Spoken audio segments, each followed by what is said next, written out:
আসসালামু আলাইকুম। অন্যায়ের প্রতিবাদ টেলিভিশনের পক্ষ থেকে সবাইকে স্বাগতম। আপনাদের সাথে আছি আমি মোসাম্মদ সুম্মা আক্তার। ঢাকা থেকে মোহাম্মদ মমিনুল ইসলাম নিজস্ব প্রতিনিধি জানিয়েছেন, খালেদা জিয়ার মৃত্যু জাতির জন্য অপূরণীয় ক্ষতি। মির্জা ফখরুল। বিএনপি চেয়ারপারসন ও ৩ বারের সাবেক প্রধানমন্ত্রী বেগম খালেদা জিয়ার মৃত্যু জাতির জন্য এক অপূরণীয় ক্ষতি বলে মন্তব্য করেছেন বিএনপির মহাসচিব মির্জা ফখরুল ইসলাম আলমগীর।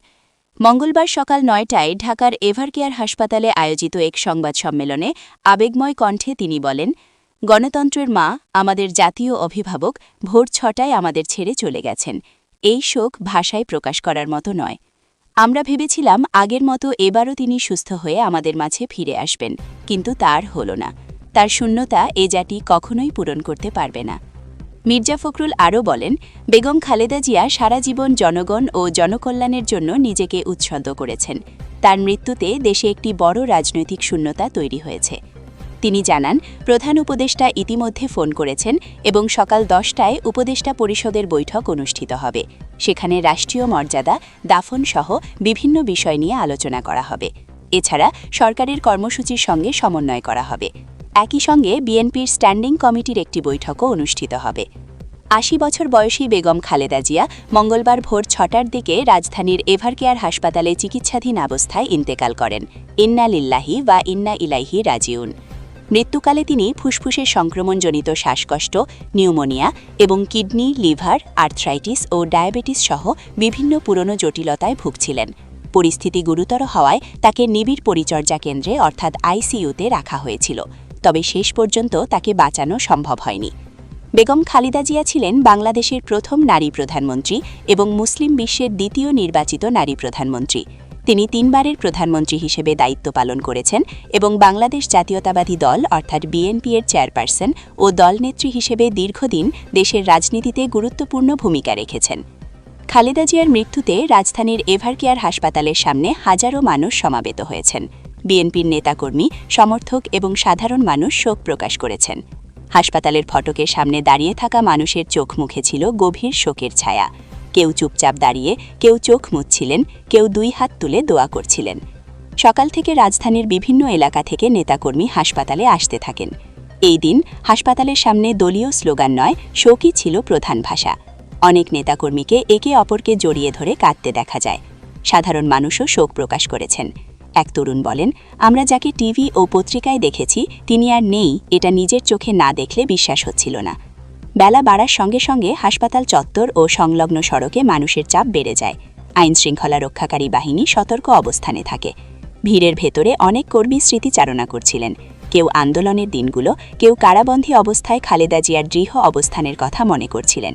বহু মানুষের ভাষে উঠে আসে একজন আপোষহীন রাজনৈতিক নেত্রীর প্রতিচ্ছবি। সংবাদটি নিয়ে আপনাদের সামনে দাঁড়াতে হবে, এটা আমরা কখনো ভাবিনি। আমরা এবারও আশা করছিলাম ঠিক আগের মতোই আবারও তিনি সুস্থ হয়ে উঠবেন। আমরা ভারাক্রান্ত হৃদয়ে ইতিমধ্যে আপনারা শুনেছেন ডক্টর শাহাবুদ্দিনের ঘোষণা। আজ ভোর ৬টায় আমাদের গণতন্ত্রের মা, আমাদের অভিভাবক, আমাদের জাতির অভিভাবক আমাদেরকে ছেড়ে চলে গেছে। ইন্না লিল্লাহি ওয়া ইন্না ইলাইহি রাজিউন। এই শোক, এই ক্ষতি, এটা অসহায়, অপূরণীয়। এই জাতি কোনদিন পূরণ করতে পারবে না। যে নেত্রী তার সারাটা জীবন জনগণের অধিকারের জন্য, কল্যাণের জন্য তার সমগ্র জীবনকে উৎসর্গ করেছিলেন, সেই নেত্রী দেশনেত্রী বেগম খালেদা জিয়া আমাদের মাঝে নেই।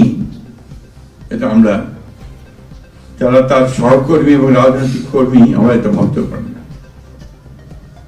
বাংলাদেশের রাজনীতিতে একটা বিশাল শূন্যতা সৃষ্টি হলো।